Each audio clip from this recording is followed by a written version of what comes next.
Expose product लिस्टचा आजचा आपला प्रोडक्ट आहे पनीर, जे की तुम्हाला खायला खूप आवडतं.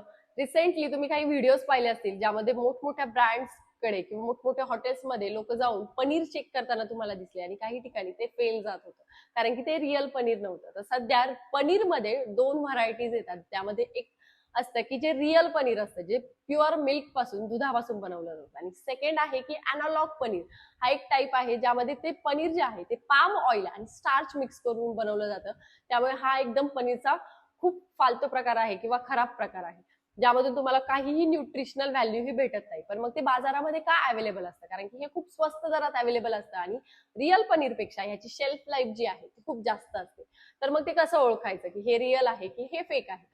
तर आपण ज्यावेळेस अॅनालॉग पनीर घेतो त्यावेळेस त्याचं टेक्स्चर जे आहे, स्मेल जी आहे ती मिल्क साठी सारखी येत नाही, तर त्याचं फील जे आहे एक रबर सारखं लागतं आणि ते चावायला जे आहे ते खूप जड जातं. त्यानंतर सेकंड आहे की त्याला जर ओव्हरहीट तुम्ही केलं तर अॅनालॉग पनीर जे आहे ते एक रबरी टेक्स्चर देतं. त्या उलट आपलं जे रिअल पनीर आहे हे सॉफ्ट होतं ज्यावेळेस तुम्ही त्याला ओव्हरहीट करता. त्यानंतर त्याच्या स्मेलमध्ये डिफरन्स येतो की रिअल पनीरमध्ये मिल्कचा स्मेल ऍड केलेला असतो किंवा ऑलरेडी ऍडेड असतो, आणि जे अॅनालॉग पनीर आहे हे थोडंसं केमिकल मिक्सचरचं स्मेल देतं. त्यानंतर जर तुम्ही त्याचं पाणी पाहिलं, ज्यावेळेस तुम्ही अॅनालॉग पनीर हे गरम करता त्यावेळेस त्यावरती एक अनयुज्युअल लेअरिंग येते जी ऑइली असते. तसं रिअल पनीरवरती ही असते, पण ती अनयुज्युअल असते, ती रिअल असते. ते कळून येतं. आणि अनयुज्युअल लेअरिंग जी आहे ती जास्त प्रमाणात डार्किश मध्ये येते.